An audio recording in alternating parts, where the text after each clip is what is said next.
चित्र बाबा साहब के ऐसे हैं जो विश्व प्रसिद्ध हैं। पहला बाबा साहब डॉक्टर अम्बेडकर जो बैठे हुए हैं और हरा सा कोट जो पहना हुआ है वो शांत स्वरूप गौर जी की चित्रकला से हाथ से बनाया हुआ है, जो आज विश्व में फैला हुआ है। दूसरा चित्र शांत जी के बनाने से पहले ऐसा कोई चित्र नहीं था जिसमें बाबा साहब डॉक्टर B.R. अम्बेडकर राजेंद्र प्रसाद जी को संविधान देते हुए दिखाया गया है, जिसमें नेहरू जी खड़े हैं, सरदार पटेल भी खड़े हैं। ये चित्र भी विश्व ख्यात है और सब जगह प्राप्त होता है। ये भी हमारे शांति स्वरूप की देन है। तो मैंने बताया करते हुए बोधिसत्व विश्व रत्न बाबा साहेब डॉक्टर B.R. अम्बेडकर जी को नमन करते हुए आज इस पैनल में समता बुद्ध विहार के सभी कार्यकर्ता सदस्य बुद्धिस्ट सभी लोग हैं। यूथ फॉर बुद्धिस्ट इंडिया उसके भी अध्यक्ष जनरल सेक्रेटरी कैशियर हमारे साथ मौजूद हैं और उपस्थित सभी विद्वान साथियों। देखिए, इस युग में मानव में आप कितना ही बड़ा इतिहास उठाकर देख लीजिए, इस लंबे समय में बहुत कम ही ऐसे मानव होते हैं जो जन्म लेते हैं, बहुत कम होते हैं जिनकी प्रसिद्धि उनके काम से होती है, उनके निर्माण से होती है, समाज निर्माण से होती है, धार्मिक निर्माण से होती है। यूं तो बहुत सारे लोग ऐसे होते हैं जिनका लोग नाम लेना भी पसंद नहीं करते, लेकिन जिनमें खूबियाँ होती हैं उनको बार बार रिविजन करते हैं, अपने मन में रखते हैं।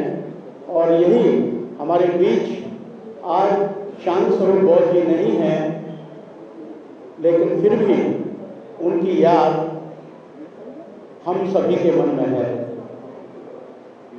शांत जी, शांत स्वरूप, उनका जो नाम है वो बाबा साहब B.R. अम्बेडकर जी के द्वारा रखा गया नाम है। हमें इस बात का ही बहुत गर्व है। बाबा साहब उनके घर आए थे।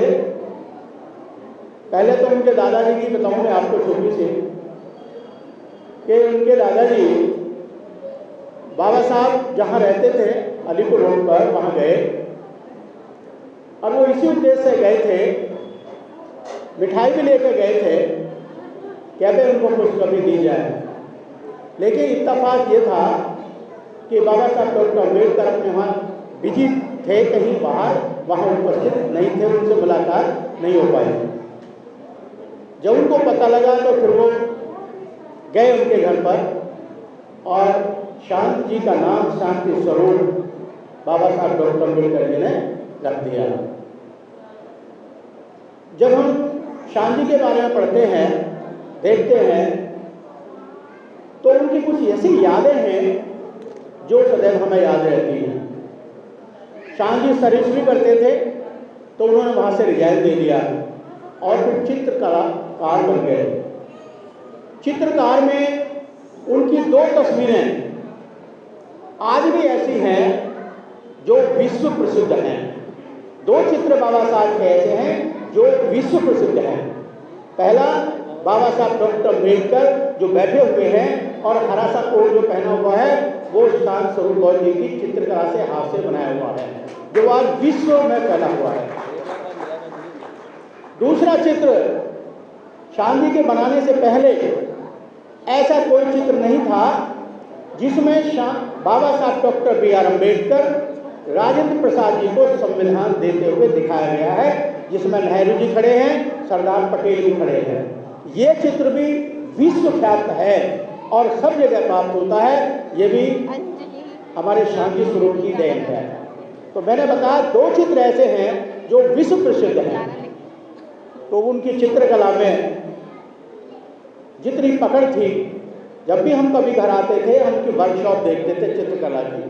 आज लोग समय प्रकाशन के नाम से जानते हैं, लेकिन हमने उनका एक कलाकार की दृष्टि से देखा है, जो उनकी वर्कशॉप थी बहुत बड़ी और वहाँ चित्र बनाए जाते थे। वो चित्र प्रदर्शनी उनकी भारत में ही नहीं, विश्व के देशों में जाती थी और उनकी बोली लगती थी और बहुत सारे रूपों में उनकी चित्रें बिकते थे। फिर उसके बाद आप डॉक्टर अम्बेडकर भवन पर आप बाबा साहब की प्रतिमा को देखते हैं, उसमें भी इनके परिवार का बहुत बड़ा योगदान है।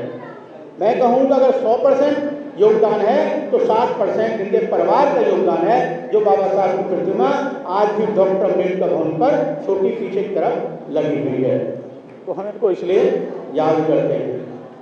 शांत जी से हम बैठे हुए बात कर रहे थे एक रोज, उन्होंने कहा कि भाई रामायण मोटी है, गीता भी बहुत मोटी है, लेकिन हमारा जो धर्म है, हमारा जो ग्रंथ है, वो ऐसा होना चाहिए कि जो लोग ये कहें कि भाई भगवान बुद्ध का धर्म गीता से और महाभारत रामायण से भी अच्छा है, सुंदर है। तो हम लोग ने प्रण किया कि भाई आप इसको जरूर बनाकर हम रहेंगे। जब मीटिंग होती थी तो कई बार उसका विरोध भी हुआ, लोग नहीं भी चाहते थे, लेकिन हम तत्पर रहे और अंत में डॉक्टर शेरा जी प्रधान थे और मैं जनरल सेक्रेटरी था। हमने उनको मान्यता दी और शांत जी ने अपने कठिन प्रश्न से, हमारे सभी के सहयोग से, वो भगवान बुद्ध और उनका धम्म तैयार किया, जो वो भी किसी महाग्रंथ से कम नहीं है। उसमें जितने भी चित्र हैं भगवान बुद्ध के धम्म में, शांत जी ने वो सारे चित्र स्वयं बनाए हुए हैं और फ्री उनको गिफ्ट किया था। फ्री जितने भी 100 से ज़्यादा उसमें चित्र हैं वो सारे उन्होंने खुद उनको गिफ्ट किया था, बिल्कुल फ्री, कोई पैसा नहीं लिया। तो आज वो ग्रंथ भी विश्व प्रसिद्ध है, अच्छा ग्रंथ है। बहुत सारी बातें हैं उनके बताने के लिए। डॉक्टर अम्बेडकर भवन पर जो आप देखते हैं बुद्ध विहार बना हुआ है रूम, कई बार हमारी चेतना भास्कर जी से बात होती थी तो वो देने के लिए तैयार नहीं, लेकिन एक दिन बड़ा गुस्से से हुए और सारे लोग इकट्ठे हुए और चेतना भास्कर जी से कहने लगे भाई ये हॉल है पीछे वाला, इसमें हम बुद्ध विहार बनाना चाहिए। जो लोग जानते हैं उन्हें पता है कि 2 कमरों में एक कमरा बुद्ध विहार का था, तो उन्हीं की ही मेहरबानी से शांत जी के आगे तो शांत जी थे क्योंकि अध्यक्ष थे, तो उन्हीं की बदौलत आज जो पीछे का बुद्ध विहार है वो चेतना भास्कर जी से शांत जी के द्वारा ही हुआ। फिर प्रश्न आता था कि भाई हम पुरुष बहुत ज़्यादा मीटिंग करते हैं, बहुत खेलते हैं और भाषणबाजी करते हैं, लेकिन हमारे जो बच्चे हैं और महिलाएं हैं उनको कभी मौका नहीं मिल पाता।